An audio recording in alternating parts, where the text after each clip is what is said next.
Hi guys, before we get into part 2, just want to address a question really quick that you might have started to think about, and that is, should I squat ass to grass, or should I be able to go all the way down into the squat, dropping the hip past the knees?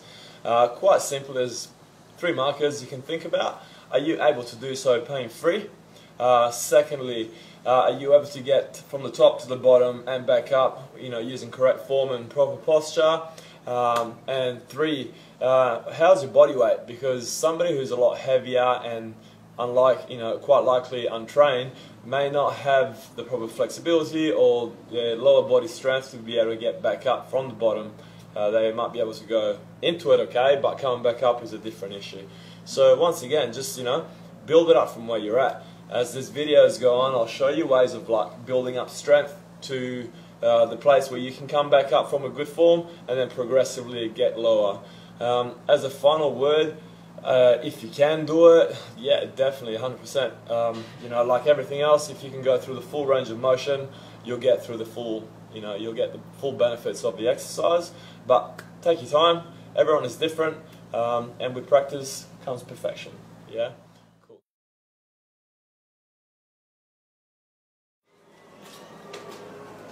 Okay guys, here's a common problem that I frequently come across with a lot of my clients, and that is near valgus, or in English terms, is when somebody goes into a squat and their knees buckle in. Now that can stem from a variety of issues. It can actually come from not enough dorsiflexion at the ankle. It can actually come from the hamstrings and so on. But one of the main culprits is an imbalance between the outer leg muscles versus the inner leg muscles, or in other words, the muscles responsible for abducting the leg versus the muscles that abduct the leg. Okay, so we're talking hips, and in particular we're talking about gluteus medius, which is the outer portion of the butt, which helps to do this. Okay, pretty simple. Right, so how do we fix that? If you've got a band, it doesn't have to be this exact band, but something with enough resistance. The first exercise that you can do is called X-band walk. You can actually start with 2 sets of 10 in each direction, maybe 3 sets, see how you go, okay? X-band walk, because by the time that you place the band into place and pull it to create tension, can you see that X happening? Okay, very simple exercise. Get into shoulder width, okay? Try to keep the knees nice and straight, so the straight leg will get more benefit out of the exercise. It's as simple as this: open, close, open, close, open, close, and so on. And obviously working back to the other way. When you do this exercise correctly, you will definitely feel it on the outside of the leg, particularly around the gluteus medius. Okay? So if it is an imbalance between the inner leg muscle versus the outer leg muscle, this can go a long way into fixing it. Another one is by using the same band. This may not be the best band for it, but pretty much place it just above the kneecap there. Cool?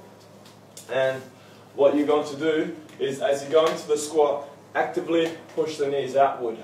Obviously the band is trying to pull my knees in, so I'm working and grooving the squat pattern simply by actively pushing the knees out and back up again, out and back up again. You can do this resting on the wall if you like, into a wall sit if you're unable to do what I've just done, and basically push the knees out. There's tension trying to pull my legs back in, but I'm resisting it. That's an isometric way of working it. Okay. There's also the famous Jane Fonda exercise, lying leg abductions.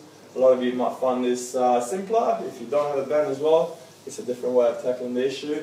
And simple as this: get yourself into a lying position, and lie all the way down if you want, get nice and comfy, and give it a nice straight leg, raising it up and down, up and down. If you're doing it without resistance, you might want to hit about 15 reps, 20, okay, back up, down.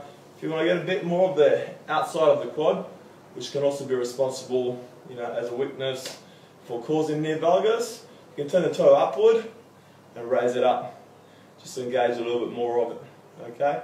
It's pretty simple stuff.